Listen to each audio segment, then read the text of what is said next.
Syederun PJ Bupati Biren Aulia Sofyan pada Kamis 20 Oktober 2022 mengunjungi sejumlah kecamatan di wilayah tengah dan timur Biren bersama Kadis Kim Praswil serta camat.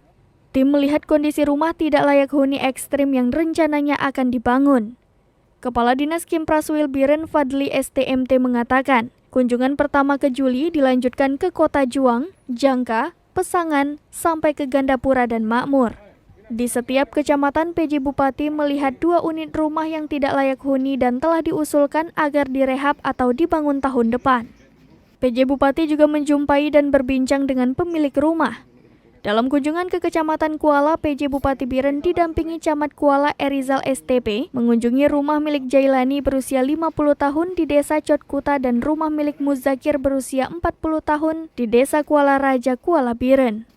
Kedua unit rumah di Kuala Biren sebagai sampel dari 11 unit yang diusulkan untuk didapatkan rumah bantuan pemerintah tahun depan.